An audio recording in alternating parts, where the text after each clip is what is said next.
आपके पास एक घोड़ा है और आपके पास एक नक्शा है।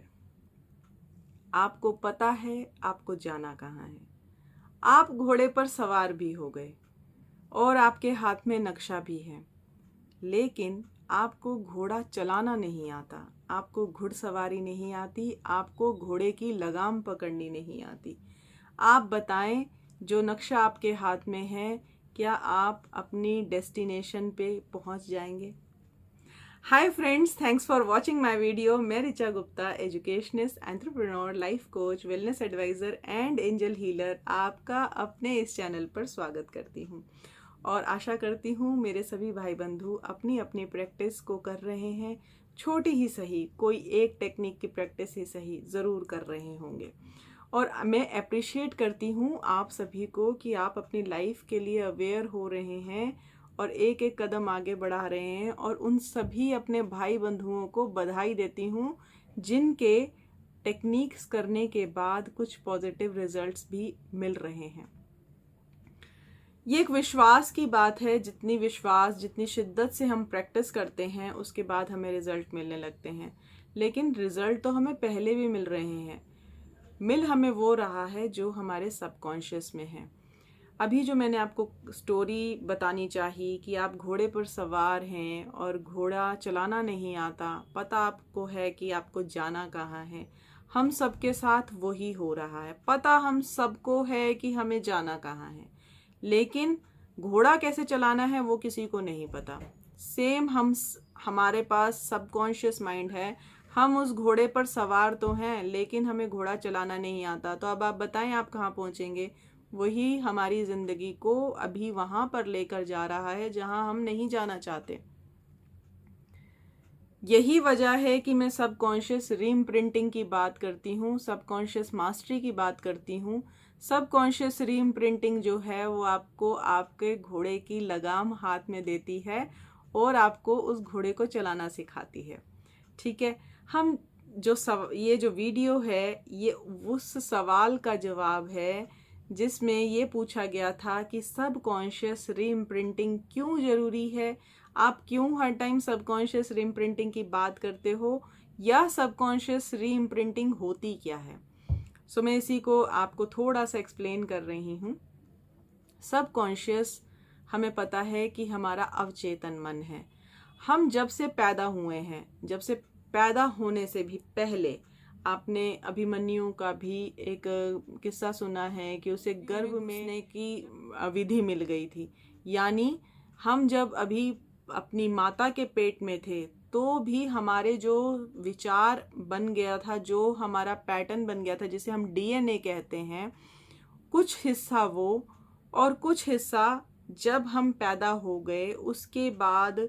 अभी हमें तो अपनी बातें याद नहीं, लेकिन हम एक फ्री स्पेस लेकर आए थे। जैसे एक नया मोबाइल होता है, न्यू कंप्यूटर होता है। सो हम भी जब ह्यूमन बॉडी में आए थे तो हमारे पास 60 ट्रिलियन सेल्स थे। ठीक है, और एक न्यूरॉन की जो मेमोरी स्पेस है हमारे पास में वो 80 GB है, 80 से 82 GB। तो हम पूरे फ्री थे।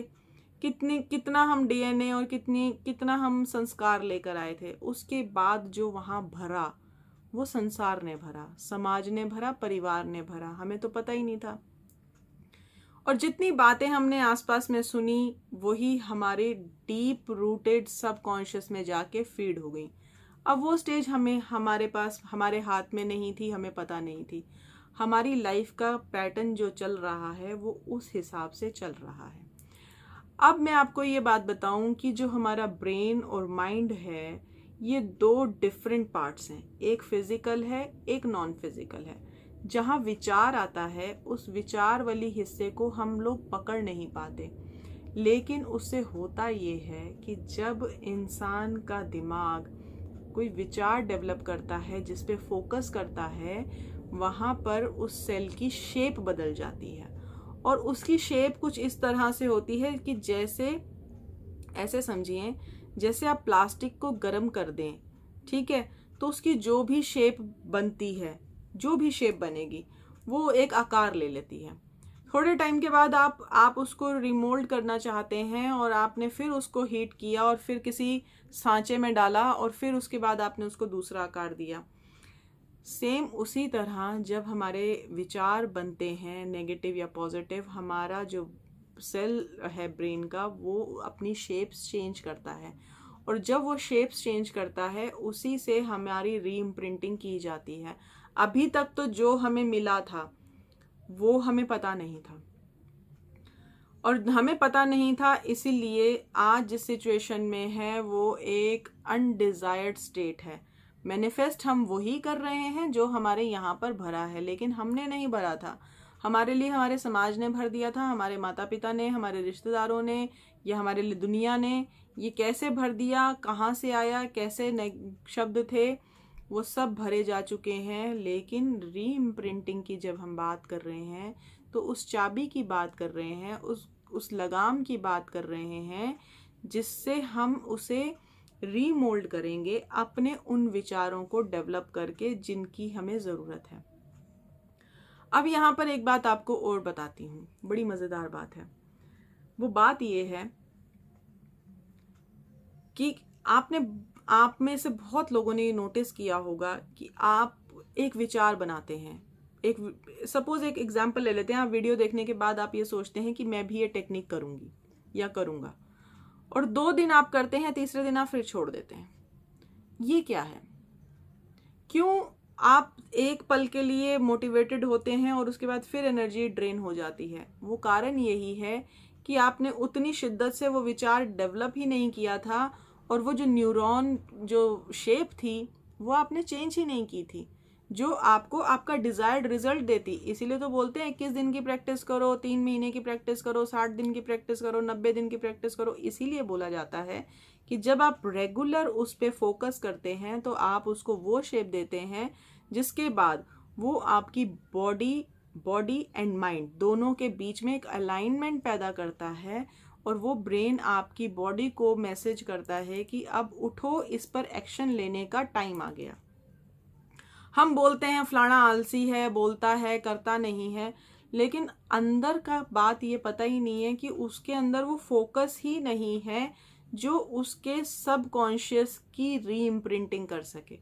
सो ये जो टेक्निक्स हैं, ये जो फॉर्मूलाज हैं, ये जो वेज हैं, ये मेडिटेशंस हैं, ये सब आपको सबकॉन्शियस को री इम्प्रिंट करने की पावर देते हैं, ताकि आप अपने सबकॉन्शियस में वो थॉट बना सकें, उस थॉट को ला सकें जिससे आप अपनी डिज़ायर्ड स्टेट पाना चाहते हैं, और आपकी जो बॉडी एंड माइंड है वो ऐसा अलाइन हो कि जिस दिन आप फैसला करें तो आपकी बॉडी भी आपका साथ दे रही हो, उसे नींद ना आए।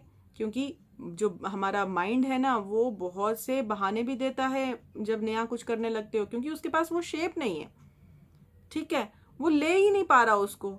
आप 2 दिन काम करते हो, एक दिन मोटिवेटेड फील करते हो, 2 दिन लिखते हो, तीसरे दिन आपसे पूरा नहीं होता। वो आपकी गलती नहीं है, वो आपको थोड़ा सा जो मेहनत करनी है वो इस बात पे करनी है कि आप अपने न्यूरॉन्स की, आप अपने उन सेल्स की वो शेप चेंज कर सकें, सो दैट कि आपकी जो अलाइनमेंट है वो इस तरह से हो कि आपकी फिजिकल बॉडी, आपकी मेंटल बॉडी आपको इस तरह से अलाइनमेंट करके दे कि आप अपने एक्शंस को ले सकें और अपने डिज़ायर्ड जो ड्रीम्स हैं, जो डिज़ायर्ड डेस्टिनेशंस हैं, वो पा सकें।